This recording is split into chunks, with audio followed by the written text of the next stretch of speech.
Sorry to keep you waiting. I was waiting to talk to the last member of the delegation in the region. Good afternoon. Before I leave for North Carolina, which I'm going to do in a few minutes, I want to speak briefly about the terrible incident and accident that happened in Baltimore this morning. At about 1:30, a container ship struck the Francis Scott Key Bridge, which I've been over many, many times commuting from the state of Delaware, either on a train or by car. I've been in Baltimore Harbor many times. And the bridge collapsed, sending several people and vehicles into the water, into the river. And multiple U.S. Coast Guard units, which are stationed very nearby, thank God, were immediately deployed along with local emergency personnel. And the Coast Guard is leading the response to the port, where representatives from the Federal Highway Administration, the FBI, the Department of Transportation, the Army Corps of Engineers, as well as Maryland officials and Baltimore Police and Fire, are all working together to coordinate an emergency response. Officials at the scene estimate 8 people were unaccounted for were unaccounted for. That number might change. 2 have been rescued, 1 without injury, 1 in critical condition. And the search and rescue operation is continuing for all those remaining as we speak. I spoke with Governor Moore this morning, as well as the Mayor of Baltimore, the county executive, both United States senators and the congressman. And my Secretary of Transportation is on the scene. I told them we're going to send all the federal resources they need as we respond to this emergency. And I mean all the federal resources. And we're going to rebuild that port together. Everything so far indicates that this was a terrible accident. At this time, we have no other indication, no other reason to believe there's any intentional act here. Personnel on board the ship were able to alert the Maryland Department of Transportation that they had lost control of their vessel, as you all know and reported.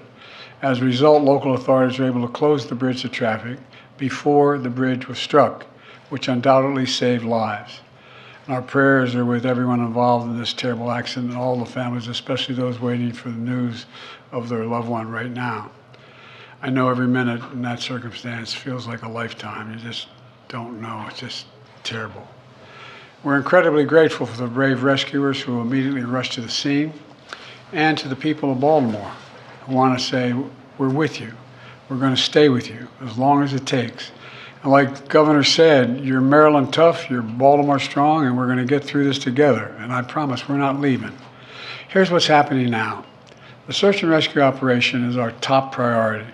Ship traffic in the Port of Baltimore has been suspended until further notice, and we'll need to clear that channel before the ship traffic can resume. The Army Corps of Engineers is on the spot and is going to help lead this effort to clear the channel.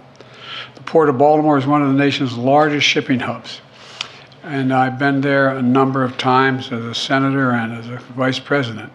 It handles a record amount of cargo last year. It's also the top port in America for both imports and exports of automobiles and light trucks. Around 850,000 vehicles go through that port every single year, and we're going to get it up and running again as soon as possible. 15,000 jobs depend on that port, and we're going to do everything we can to protect those jobs and help those workers. The bridge is also critical for travel, not just for Baltimore, but for the Northeast Corridor.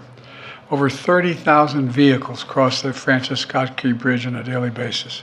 It's virtually, it's one of the most important elements for the economy in the Northeast and the quality of life. My transportation secretary is there now. As I told Governor Moore, I've directed my team to move heaven and earth to reopen the port and rebuild the bridge as soon as humanly possible. And we're going to work hand in hand with the support of Maryland to support Maryland whatever they ask for. We're going to work with our partners in Congress to make sure the state gets the support it needs. It's my intention that the federal government will pay for the entire cost of reconstructing that bridge, and I expect the Congress to support my effort. This is going to take some time. The people of Baltimore can count on us, though, to stick with them at every step of the way until the port is reopened and the bridge is rebuilt. You know, we're not leaving until this job gets done. Not leaving until then. So I just want to say God bless everybody everyone harmed this morning and their families. And may God bless the first responders, many of whom risking their lives. And the reason I'm not going to take a lot of questions, there's remaining issues that are open that we got to determine what's going to happen in terms of the rescue mission and the like. But Do you plan to go to Baltimore, sir? And if so, how quickly? I do, and as quickly as I can. That's what we're You said the doing. federal government's also going to pay for the repairs. I'm just curious, this was a ship that appears to be at fault. Is there any reason to believe that the company behind the ship should be held responsible? And then also, you That mentioned could be, but we're not going to wait till that happen. We're going to pay for it to get the bridge rebuilt and opened. What did you make of Mr. Israel's President. decision not to attend this meeting this week?